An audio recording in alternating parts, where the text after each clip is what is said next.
Hey everyone, this is R&R's Fight Picks and Bets for UFC 177, Barao vs. Dillashaw 2. Originally, this was supposed to be Gustafsson versus Jones 2, but, shit happens. Either way, we're going to kick off this fight card. I do have a really good bet that I will tell you guys at the end of the night. I advise you to jump on this one while it's early, but here we go. First fight, we got Kane Carriasa versus Chris Wade. Both these guys are debuting on short notice. I don't know why Dana would get both of these guys in here just to fill a fight pass. Could have got somebody, but I guess there was no one that they could figure out, to pull in. But either way, I ain't got much on both of these guys yet. I kind of sped through some research, but I'm probably going to have to go with Chris Wade by decision due to his wrestling skills. He'll probably end up controlling the match, but I'll keep you updated. I'm more than likely going to do a part 2. Next, we got Joe Bad Mofo Soto. Gotta love the guy's nickname. One of a kind. Facing Anthony Burchank. Burchank's 11-1. Soto's 15-2. Soto does have some pretty credible fights on his record. Burchank, he's an aggressive guy. This fight really can go either way. Honestly, I don't have enough information to give you any betting decisions on this one.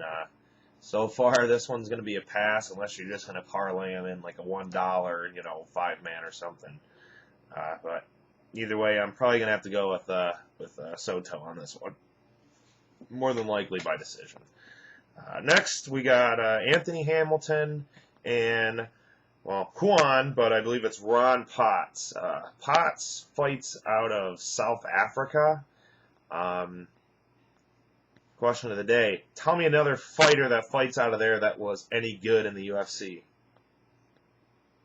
0! Okay. Well, Anthony Hamilton, unfortunately, he, got his first fight against Alexei Olenek, which he's going to prove himself. He's a heavy submission artist in the heavyweights, and, Alexei's going to go far, but Hamilton drew him first. Hamilton's a big, stronger guy, 6'5" versus, 6'2", I think we got.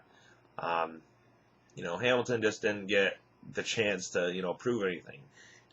He actually was an All-American and does own a brown belt in Brazilian Jiu-Jitsu, too. So, Potts has submissions. Well, I think he knows what he's doing on the ground, with Hamilton. So, either way, I am taking Hamilton. That's pretty firm pick on Hamilton. I think I'm going to put him in a parlay, too. But next, we got Scott Jorgensen and newcomer Henry, Cujo or Sudodo, whatever, I don't know. We'll just call him Cujo. Cujo was a 2008 Olympic gold medalist. However, he did fail to qualify in 2012. And then we got Scott, who, technically, yeah, he's 15-9. Okay, he's 2-7, or 2 wins out of his last 7. But those 5 losses, were to Barao, Wineland, Faber, Markovsky, and Husier Silva. Scott's got some shit to prove. If he takes a couple more losses, he's more than likely going to get kicked out. I'm really going to have to go with a dog or pass pick on this one. Say what you will about, Cujo, but,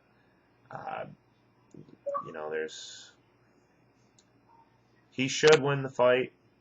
He has all the tools necessary, but is he going to be able to pull it out, under the bright lights? That's the question, especially against a high-caliber fighter guy, that's fought the best in the sport.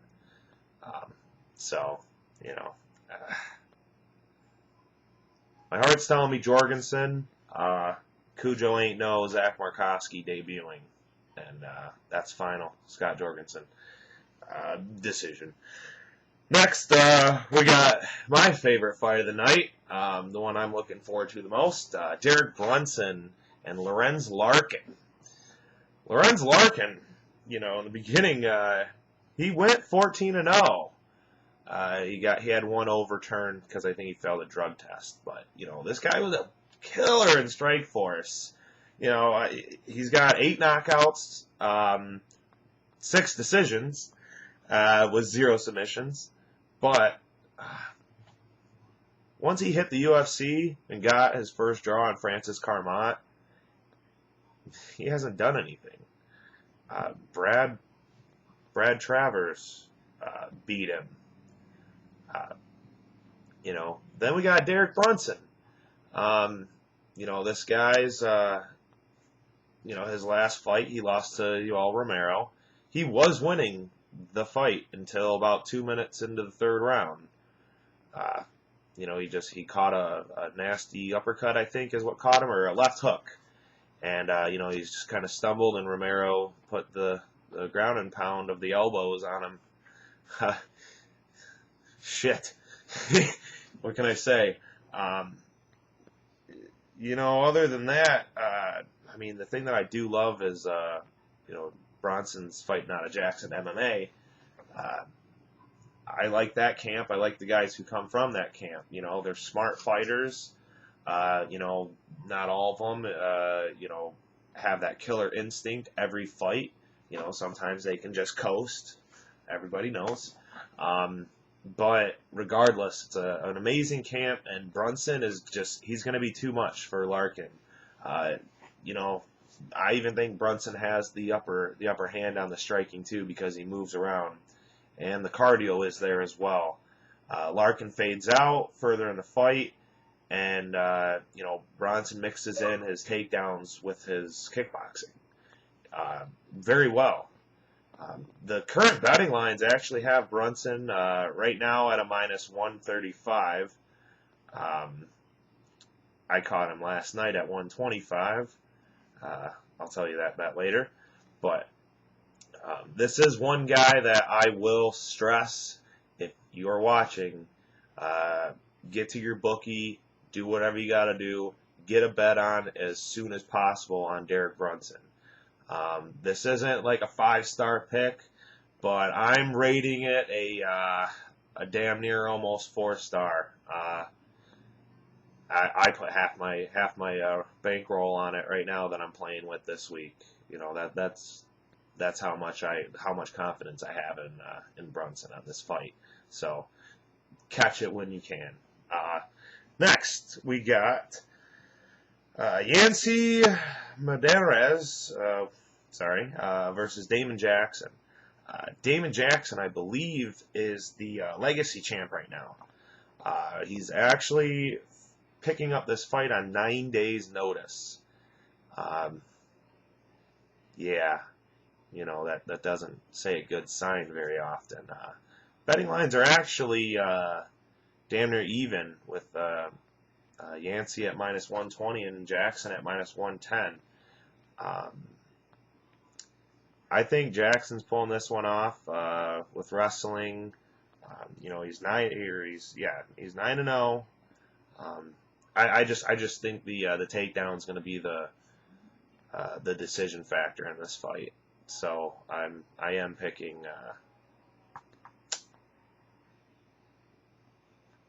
Jackson. Sorry.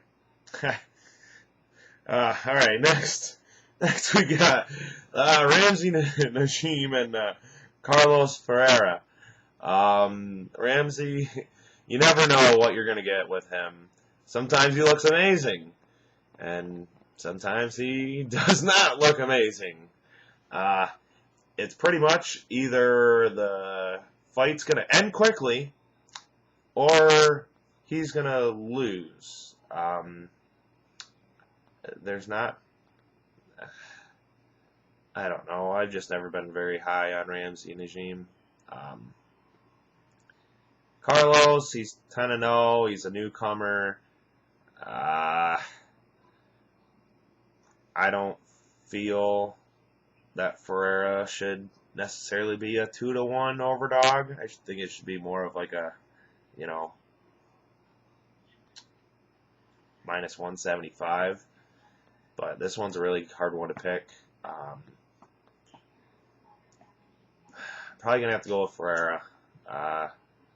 Najim, he's not very consistent. His game is getting better, that's for sure.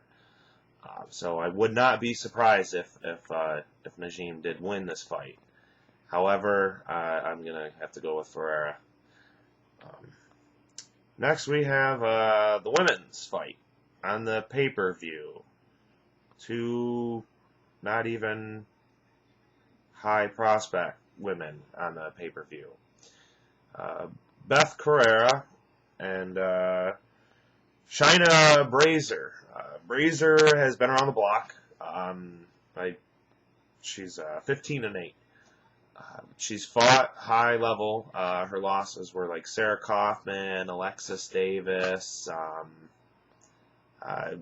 Name women that that you would hear of from the UFC.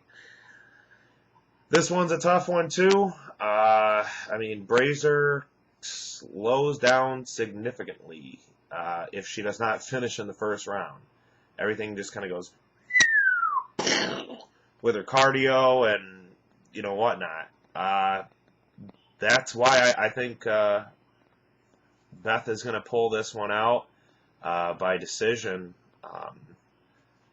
Unless she gets finished in the first round, you can pretty much count on round 2 and 3 going to her. So with probability, that's definitely the way to go. So I'm taking Beth Carrera. Then we got the co-main event with Danny Castillo, Team Alpha Male. The oldest member of Team Alpha Male. I think he's 35 now.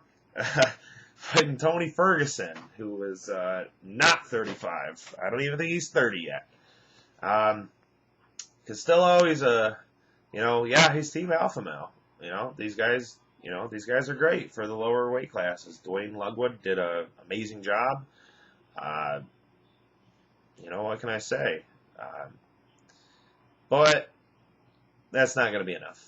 He's getting old. He kind of relies on his takedowns. Yeah, he did beat, some name guys. In a way, he did beat Edison Barboza. Caught him with the takedown and ground and pounded the fuck out of him in the first round. And Barboza somehow stayed alive. Came back and pulled it off. Honestly, it should have been a draw. But I had Barboza, and I'm pretty sure that was UFC Fox 9 because I banked big time that fight card, especially with Markovsky. Thank you, Rex, for giving me that pick because that was a good one. But yeah, I'm going with Tony Ferguson all the way. This one is a firm pick. Castillo's not going to pull a Charlie Brenneman knockout on Ferguson, okay?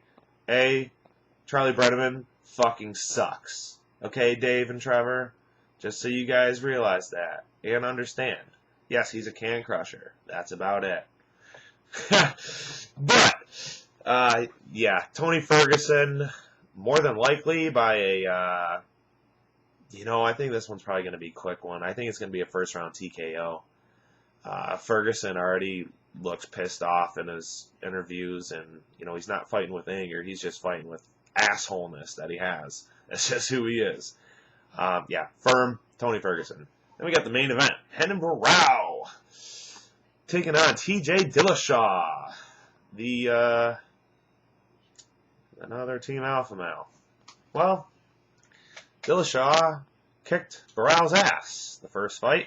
I was watching that at B-Dubs, and, not gonna lie, who really had T.J. Dillashaw at a plus 700 that picked it? That put any real money on it?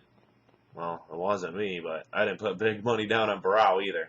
Especially not at a minus 800 he originally was for that fight. Yeah, fuck that. Dillashaw exposed all of Barrow's weaknesses. Dillashaw, he's a really good combo puncher. Left right kick, kick left right. Barrow just kind of relies on getting that spinning back kick or some of his little wild throws. Typically he can gets a guy on the ground or gets a reversal and ends up taking their back and holds them there. But you got to remember, Renan Barão does not win the first round majority of the time. He's a very slow starter. I mean, yeah, he might come out, guns blazing. Who knows? No one really knows. Barão was almost undefeated for 10 years. Dillashaw, I think, I think he's 11-2. Rafael Assunção, I think, was his last loss. Don't quote me on that, but I think Dillashaw figured out Barão's, weakness, which was always his striking, and he has the wrestling to counter it. Therefore, I am going for TJ Dillashaw, probably by knockout round 4. I'm gonna go with. Or TKO, sorry. But, alright, here we go. The one bet that I did lock in, which, I kind of got a little crazy earlier with Derek Brunson. I'm dead serious, guys. Derek Brunson, he is at a minus 135.